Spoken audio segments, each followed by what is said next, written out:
It's time for another WrestlePlanet news update as a WWE Superstar sends a message to Kenny Omega, Paul Heyman gives his thoughts on All Elite Wrestling, and WWE release 8 more wrestlers from the roster. And if you haven't already, make sure you subscribe to the channel and click that notification bell so you don't miss any future videos. This past Wednesday, AEW hosted the post-Full Gear edition of Dynamite, which saw the fallout from the promotion's latest pay-per-view. AEW edged closer to the 1 million mark this week, drawing in an average of 984,000 viewers on TNT, which is up close to 8% from last week's 912,000. They were also up nearly 9% in the key demo, drawing a 0.37, which equals roughly 480,000 viewers between the age of 18 and 49. This compares to the 450,000 for last week's Full Gear Go Home show. Dynamite has yet to break the 1 million viewership since the show started airing live on the West Coast on October 27th, which means that the west side of the United States get the show earlier with less people tuning in. Although their ratings have dramatically improved since their return to Wednesday nights after a few episodes on Saturdays. New Japan Pro-Wrestling will host their New Japan Strong Nemesis taping next month on the 9th of December from the Vermont in Hollywood, California, which will be the brand's last United States tapings of the year. Following a recent announcement that AEW's Christopher Daniels will be competing on the show, his opponent has now been confirmed to be Switchblade Jay White in the Fallen Angel's first New Japan match in more than 3 years. Elsewhere on the show, Jonah, the former Bronson Reed in NXT, will take on David Finlay Jr. following a recent attack by the debuting Brute. 2 more recently released WWE Superstars will be in action, with Arya Daivari set to take on Alex Zane in a rematch from a recent New Japan Strong show, which saw Alex Zane win. This week, WWE Hall of Famer Jeff Jarrett would appear on the Wrestling Inc. Daily podcast and would discuss the current abundance of talent available on the wrestling free agents market. Jarrett would reveal that he's never seen as much quality wrestlers available, stating that there is a better chance of growing a new promotion now than when he started TNA Wrestling in 2002. Jarrett was then asked if he still thinks about being a wrestling promoter, admitting that it's something he thinks about, and he would say, "Sure it is. I'm a third-generation promoter, of course I am. Launching a new promotion like we did in 2002 versus the challenges but also the opportunities today, it's really not the same stratosphere. Like I said, MLW, NWA and Impact, the promotions out there are so many of them out there." Jarrett, who was released from WWE as a producer earlier this year, could well be considering starting a brand new promotion, having done so twice in the past 20 years with TNA Wrestling, which is now Impact Wrestling, as well as the much less successful Global Force Wrestling. There's no doubt that there's enough talent on the free agent market to start a new promotion from scratch, but whether Jarrett will go through with it or not is yet to be seen.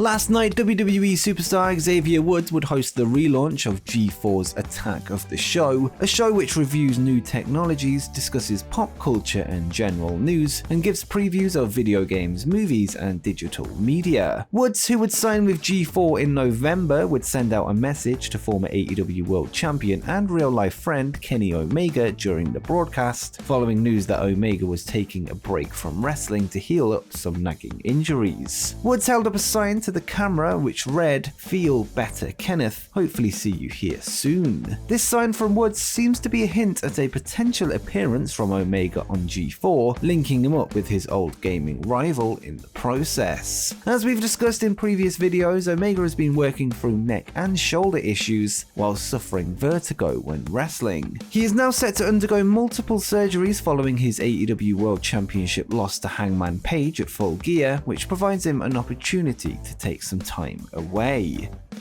This week, WWE's Paul Heyman spoke with Ariel Helwani of BT Sport ahead of this Sunday's Survivor Series pay-per-view, where his client and WWE Universal Champion Roman Reigns takes on WWE Champion Big E. Ariel would bring up the topic of AEW and would ask Heyman's thoughts on WWE's competition and would ask if he thinks they are a viable number 2 promotion, with Heyman responding, "Oh, they're viable, they are a viable entity, and God bless them for being there." Heyman of course has experience at being the underdog taking on WWE, having ran Extreme Championship Wrestling in the 90s, establishing them as the third biggest promotion in the United States. Helwani would push for more from Heyman on AEW, asking him whether he likes their product. Paul would say that it doesn't matter what he thinks, but explained on what they should focus on and said, "I'm not the audience, so it doesn't matter. If I were to sit here and go, my god, they're great, who cares what I think? They're not geared towards me, and if I sat there and went, oh my god, they suck, they're horrible, I don't think they should care about that either." It's like when UFC president Dana White gave his opinion on WWE and it wasn't flattering. And I was asked about it and my answer was, and who gives a fuck? I don't think AEW should give a fuck what I think about them. They should care what the fans think, what their audience and what their potential audience thinks about them. Heyman went on to explain the steps that AEW should take to continue their expansion, and he would say, "Here's who we have, we need to super serve them, we need to make them continue to be loyal to us, and we need to expand that base. We need to take that person and lure them in, we need to find people who love WWE and lure them to our tribe. And we need to find people who have never seen sports entertainment / pro wrestling, combat sports, etc. and lure them onto our show. For whatever reason we can justify them coming to pay to see our product. That should be their mission. What Paul Heyman thinks of them should be of no concern to them." There's no doubt that Heyman understands the importance of fan loyalty and talent loyalty for that matter. The ECW fanbase were die-hard supporters of the brand, not too dissimilar to AEW, whilst the wrestlers would run through a brick wall for the cause. It is interesting to hear one of the best minds in the business discuss AEW, especially when he's still signed to WWE, something only Ariel Helwani could get away with asking.